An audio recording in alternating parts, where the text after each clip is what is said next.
بسم الله الرحمن الرحيم. قال وإن رأى صحن الدار فلا خيار له وإن لم يشاهد بيوتها. امام قدوری فرماتے ہیں اور اگر مشتری نے گھر کے صحن کو دیکھا تو اس کے لیے اختیار نہیں ہے اگرچہ ان کے کمرے کو نہ دیکھا ہو. بیوت سے مراد ہے حجرات، ان کے کمرے کو نہ دیکھے ہو. یہ مسئلہ جو ہے پہلے زمانے کے مطابق ہے. امام قدوری کے زمانے میں جو گھر بنتا تھا بالکل گھر کا باہری حصہ اور گھر کے اندرونی حصہ سیم ٹو سیم ہوتا تھا.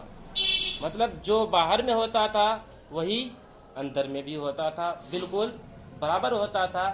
اس لیے یہ مسئلہ پہلے زمانے کے مطابق ہے کہ اگر کسی بھی شخص نے گھر کے صحن کو دیکھا، ٹھیک، گھر کے صحن کو دیکھتے ہی مشتری کے لیے اختیار رؤیت ساقط ہو جاتا تھا.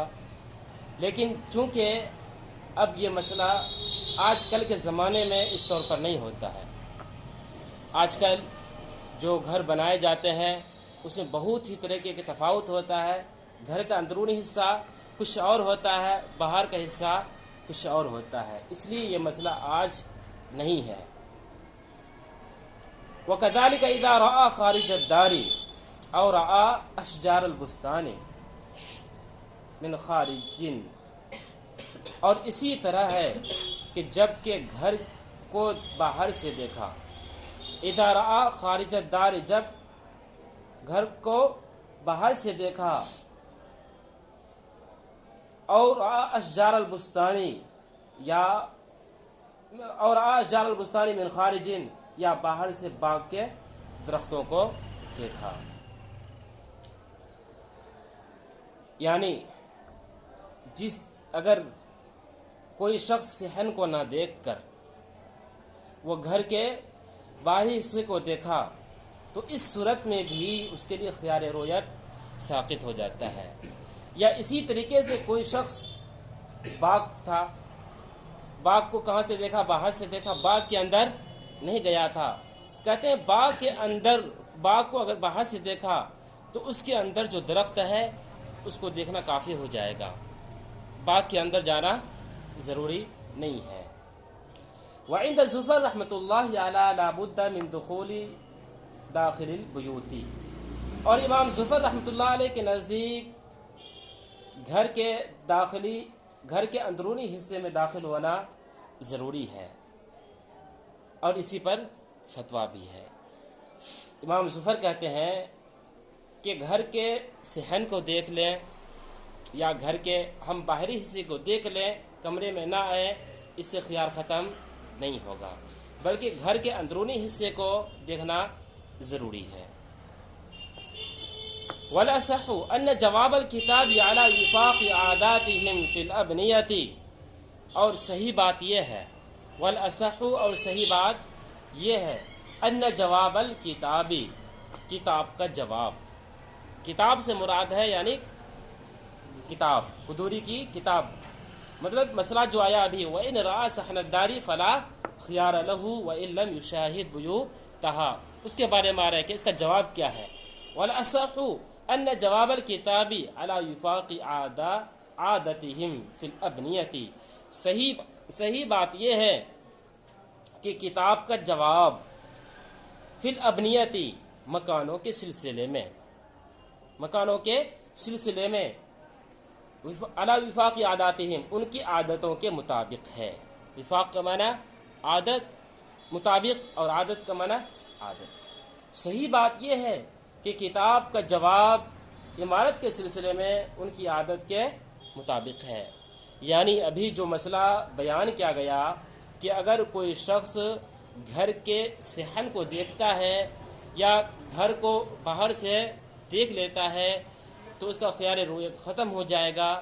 یہ مسئلہ جو ہے امام قدوری کے زمانے میں، امام قدوری کے زمانے میں چونکہ جو گھر بنتا تھا بالکل ایک جیسا بنتا تھا، اس لیے ان لوگوں کے ہی مطابق ہے آج کے مطابق یہ نہیں ہے. ذکر ہے فَإِنَّ کیوں ایسا ہے, مطلب ان کی عادت کے مطابق کیوں ایسا ہے کہ مطلب گھر کے صحن کو دیکھیں, گھر کے اندرونی حصے کو دیکھنا ضروری نہیں تھا. کیوں ایسا تھا؟ فَإِنَّ دُورَهُمْ لَمْ تَكُنْ مُتَفَاوِتَةً اس لیے کہ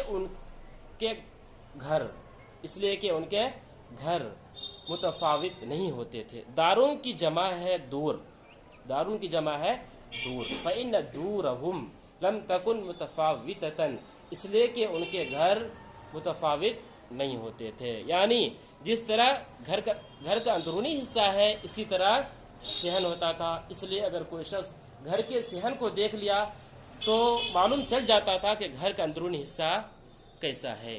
اس لیے گھر کے صحن کو دیکھنے سے ہی گھر کی خیال رویت ختم ہو جاتا تھا. گھر کے اندرونی حصے کو دیکھنا ضروری نہیں تھا.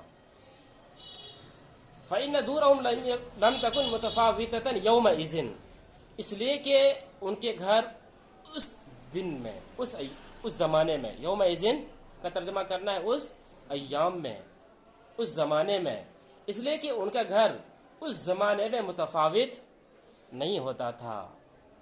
فَأَمَّا الْيَوْمِ فَلَا بُدَّ مِنَ الدُّخُولِ فِي دَاخِلِ الدَّارِ لِلتَّفَاوُتِ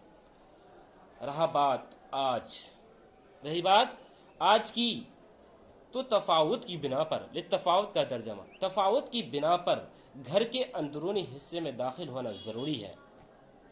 رہی بات آج تو گھر کے تفاوت کی بنا پر گھر کے اندر داخل ہونا ضروری ہے. اس لیے کہ آج جو عمارتیں گھر جو بنتی ہے گھر کا اندرونی حصہ بھی برابر ہو اور اس کا صحن بھی برابر ہو ایسا نہیں ہوتا ہے. باہر کچھ اور اندر کچھ اور ہوتا ہے. اس لیے اگر کسی شخص نے صحن دیکھا, گھر کو باہر سے دیکھا تو خیال رویت ساقط نہیں ہوگا. گھر کے اندر داخل ہونا اس کے لیے ضروری ہے. کیوں ایسا ضروری ہے گھر کے اندر داخل ہونا؟ وَالنَّظْرُ إِلَى الظَّاهِرِ لَا يُوقِعُ الْعِلْمَ بِالدَّاخِلِ اور وَالنَّظْرُ إِلَى الظَّاهِرِ ظاہری کو دیکھنا, وَالنَّظْرُ إِلَى الظَّاهِرِ ظاہری کو دیکھنے سے لا يوقع العلم بالداخل اندر کا علم واقع نہیں ہوگا. ظاہر کے دیکھنے سے اندر کے علم حاصل نہیں ہوتا ہے. اس لیے اندر کو دیکھنا ضروری ہے. یہاں پر دیکھیں گھر کے صحن کو اگر کسی نے دیکھا خیال رویات اس کے لیے ساقط ہو جاتا تھا. اسی طریقے سے پہلے زمانے میں تھا لیکن آج کے زمانے میں نہیں ہے. اسی طریقے سے لیکن اب ایک مسئلہ رہ جاتا ہے درخت کا, کہ درخت کا مسئلہ کیا ہے, باغ کا مسئلہ. کہ اگر کسی شخص نے باغ کو دیکھا باہر سے تو ان کا درخت دیکھنا کافی ہوگا یا کافی نہیں ہوگا؟ ظاہر الروایہ میں آیا ہے, ظاہر الروایہ میں ہے کہ اگر باغ کو باہر سے دیکھا ہے تو ان کے درخت کو دیکھنا کافی ہو جائے گا اور اس کے لیے خیال رویت ثابت نہیں ہوگا. لیکن بعض مشائخ کہتے ہیں کہ اس کے لیے خیال رویت باقی رہے گا, ساقط نہیں ہوگا. کیوں؟ اس لیے کہ اصل مقصد باغ نہیں ہے. اصل مقصد کیا ہے؟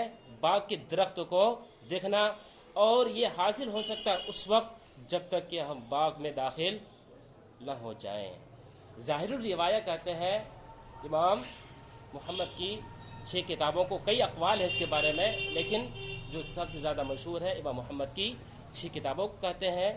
نمبر 1 جامع صغیر, نمبر 2 جامع کبیر, نمبر 3 سیر صغیر, نمبر 4 سیر کبیر, نمبر 5 مبسوط, نمبر 6 زیادات.